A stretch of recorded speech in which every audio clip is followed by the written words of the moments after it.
दिल्ली चुनाव से पहले केजरीवाल का जाति कार्ड, बोले केंद्र की ओबीसी लिस्ट में क्यों नहीं है दिल्ली का जाट समाज, ये दिल्ली के जाट भाई बहनों के साथ अन्याय। केजरीवाल बोले दिल्ली में दिल्ली के जाटों को ही आरक्षण नहीं मिल रहा है, बीजेपी ने जाट समाज के साथ धोखा किया, प्रधानमंत्री को सिर्फ चुनाव के समय जाटों की याद आती है। केजरीवाल की जाट पॉलिटिक्स पर बीजेपी का पलटवार, रमेश बिदुड़ी बोले केजरीवाल बताएं उन्होंने अपनी सरकार में कितने जाटों को नौकरी दी। बीजेपी प्रत्याशी प्रवेश वर्मा ने भी केजरीवाल पर साधा निशाना, बोले अपनी हार दिखी तो जाट आरक्षण का नाटक करने लगे, जाट समाज आपकी सियासी चाल समझ चुका है। केजरीवाल के जाट कार्ड पर संदीप दीक्षित का अटैक, बोले दिल्ली में बहुत लंबे समय से रह रहे हैं जाट, केजरीवाल को पहले याद क्यों नहीं आई। संदीप दीक्षित बोले राजनीतिक चिट्ठी से जाटों का भला नहीं होगा, वोट पाने के लिए जाति की राजनीति पर उतरे केजरीवाल। केजरीवाल की जाट पॉलिटिक्स पर बोले बीजेपी नेता कैलाश गहलोत, मैं खुद जाट हूं, कई बार केजरीवाल के सामने मैंने आरक्षण का मुद्दा उठाया, उन्होंने ध्यान नहीं दिया। इंडिया गठबंधन पर केजरीवाल बोले दिल्ली में आप और बीजेपी की लड़ाई, यहां पर इंडिया गठबंधन नहीं, हमें समर्थन देने वालों का शुक्रिया।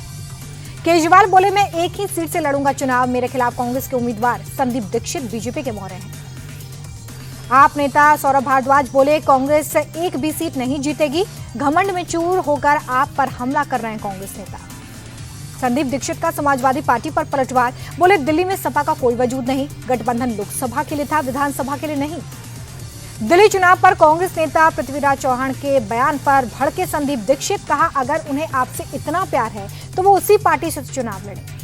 दिल्ली चुनाव पर दिए अपने बयान पर पृथ्वीराज की सफाई, ट्वीट कर बोले मेरे बयान को गलत संदर्भ में लिया, कांग्रेस मजबूत स्थिति में।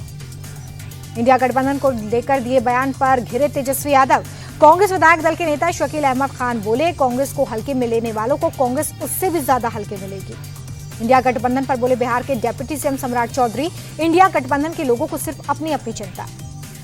जेडीयू सांसद संजय कुमार झा ने इंडिया गठबंधन पर साधा निशाना, बोले इंडिया गठबंधन के लोग एक ही परिवार से बाहर देख नहीं सकते, इसलिए ये एक विभाजित गठबंधन बना।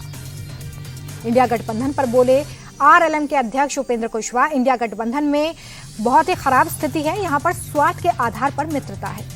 इंडिया अलायंस के समर्थन पर संजय सिंह का बयान, बोले सबका मकसद बीजेपी को हराना, दिल्ली में आप ही बीजेपी को हरा सकती है। इंडिया गठबंधन को लेकर बोले केंद्रीय मंत्री प्रहलाद जोशी, ये विपक्ष का एक अस्वाभाविक गठबंधन है। सीएम आतिशी का बीजेपी पर हमला, बोली गाली गलौच वाली पार्टी के पास ना कोई एजेंडा ना सीएम चेहरा, सिर्फ केजरीवाल को गाली देना इनका काम।